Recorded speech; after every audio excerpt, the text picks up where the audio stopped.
Another day, another deck. Welcome back, my friends, to Marvel Snap. Over the weekend, I pulled in consecutive collector's caches Hela and Invisible Woman. So, fate has decided that today we are covering a Hela deck.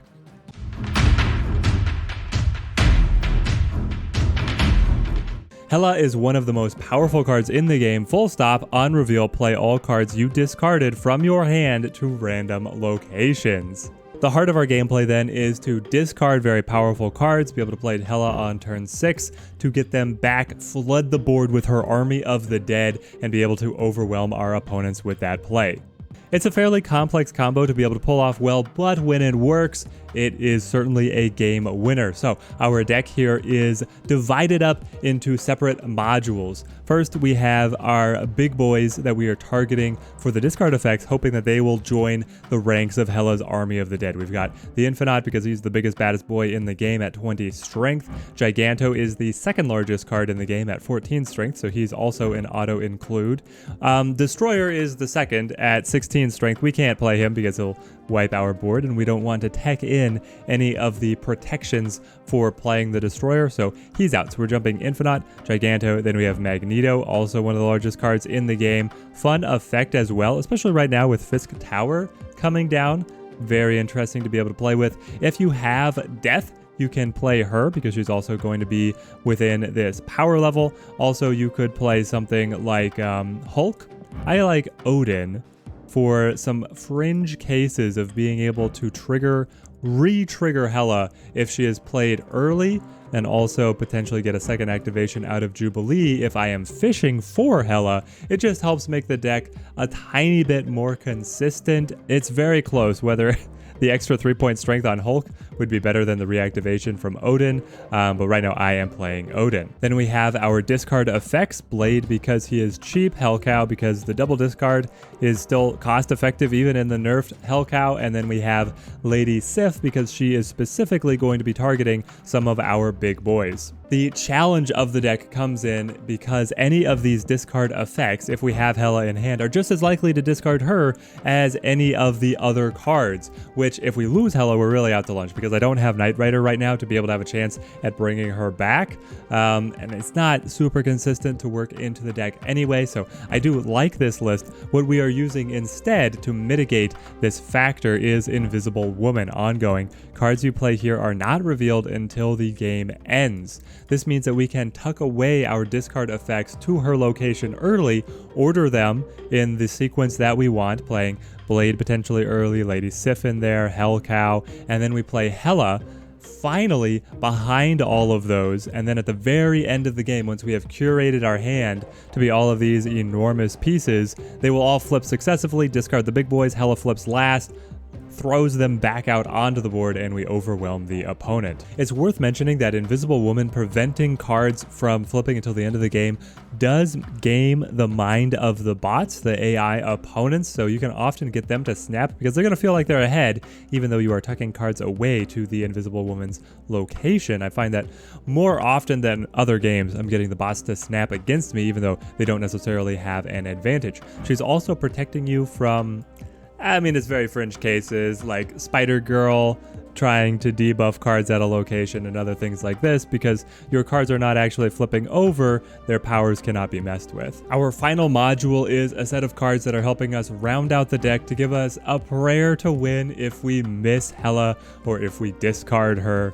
We have Dracula, who synergizes very well with being able to eat one of these enormous cards that we're not able to play left in hand. Dracula can be able to be an Infinaut delivery system. Jubilee also being able to pull from the deck when there's so many incredibly powerful targets in the deck. Jubilee can pull some really big pieces. We can hit her with Odin to be able to go again. If we don't draw Hela, Jubilee can potentially fish Hela out of the deck, etc., etc. If you're missing any of the cards above, you can leave a comment down below and we can talk specific card substitutions for you. But for now, let us jump into battle and see how our deck performs. Now, I'll be upfront, Hela is not the most consistent archetype. She is a very complex combo, but the good thing is that she's very transparent as to when her combo is coming together and when it is not. So if you have not drawn your key pieces, Invisible Woman, Hela herself, you know the deck is going to be way, way weaker. So an early retreat could end up saving you a lot of cubes, being ready if the opponent is building up a lot of tempo. If they snap, you probably want to back out of those games. But if you see that the combo is coming together, it is so powerful. And we get a free discard effect. And on Cosmonaut, which is quite good for us. We don't have anything to play, which is distressing a little. They get, okay, Iceman, and this visual bug is so weird. Colossus, the glowing Colossus. We get the Hela and Invisible Woman. So we're going to play Invisible Woman here. We have as Morbius and Cosmonaut have been discarded. Okay, I don't usually do this, but we're going to play Jubilee behind Invisible Woman because we have 4 cards in deck. 2 of them are discard effects, and they could very likely just discard Hela at this moment, which would be devastating. So we're going to play Jubilee, and then we're going to play Hela behind, and we'll probably play Dracula to Monster Metropolis. Green Goblin is looking to be able to screw us up. Hela is also very susceptible to, oh no. It's fine, it's fine. I'm just thinking that right now with Daredevil, he's probably going to be able to throw a Hobgoblin across as well.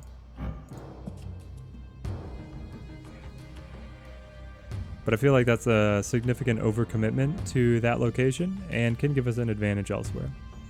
Especially because Sokovia gave us the discard on the Infinaut, I'm still feeling good here. But that is another weakness of the Hela deck. Very susceptible to things like Green Goblin, things like Professor X, any type of control, Cosmo as well, because Invisible Woman is telegraphing the location that you want to show all of these powerful cards to. Is it probably better to play Hela to Monster Metropolis? We are down by 10. Yeah, we're down by 10. We have the Cosmonaut who's going to be able to come roaring into life. There goes their Hobgoblin. And Nova. Interesting.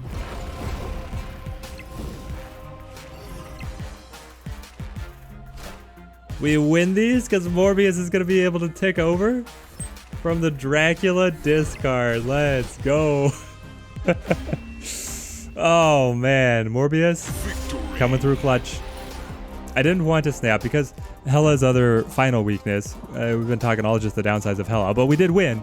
Her weakness is that she plays to the random locations, and so as you overstack there, we didn't need the Infinaut here to be able to win, but we got it anyway. We had 10 strength just in Dracula Hela, so it would have been much more efficient if Morbius had been here, Infinaut had been over here, but it was just enough. What you need is enough discarded pieces so that Army of the Dead is just overwhelming. And we only got 2 discard effects, one of them on Morbius, which is not the biggest one. Let's go for another. Hey, if you guys enjoy the Decklist breakdown style video, then leave a like down below. That's what helps promote this to the rest of the Snap community. And if you want to subscribe, I make videos just like this one quite consistently. Occasionally we do some live gameplay of the ranked climb as well. Stuff is always happening here at the Teddy Ninja channel. Let's play Morbius. Try and, the beautiful Psylocke. Playing Morbius is the lead. Sokovia gives us a discard. No, you discarded the one card that I didn't want discarded, and there's Hela. Oh, man. Sokovia could have hit any of these much better cards. Ronan the Accuser is going to be significantly weaker because Sokovia took away one of my cards, my friend. I'll play Dracula. What are we even hoping for here on turn 5? Something to make Hela useful. Lady Sif could be the ticket. It's also Ronan is going to be terrible against our discard synergy. They play White Tiger. They're playing some kind of Mr. Negative deck that likes utilizing both Devil Dinosaur and Ronan. It seems like I've been seeing Ronan cropping up much more frequently recently. So we play Hela here. We're going to get another discard onto Morbius. Maybe I want to play out here. I'm going to draw back Invisible Woman. Ooh, magic is going to give me another turn. Okay. Interesting. There's the Invisible Woman. And there's Giganto. So, not the biggest Hela, obviously. Not nearly as big as she could be, but still able to do a lot there. And now, let me tell you. If we snap and we play Blade and Odin, Blade will cut up one of these, and then Odin will re-trigger, and then Dracula will eat the final one. Oh, we got it together. This is why we play Odin. I said that Odin only worked in a very fringe set of decks, and it was about to go off.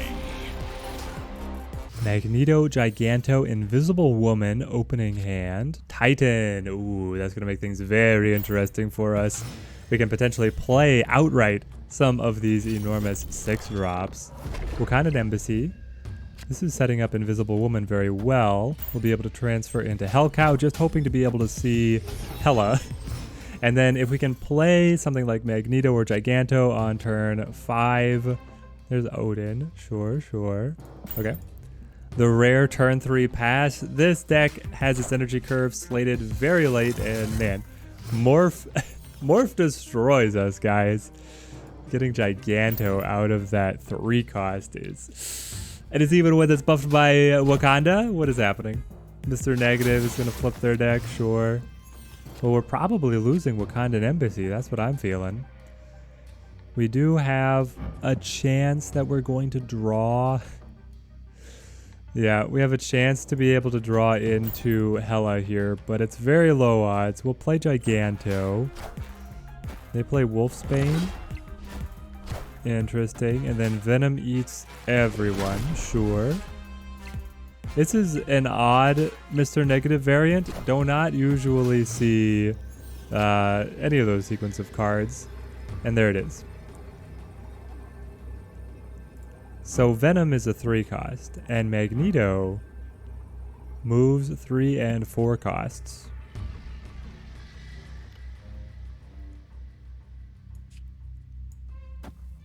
Are we going to be able to weasel out the win without Hela appearing?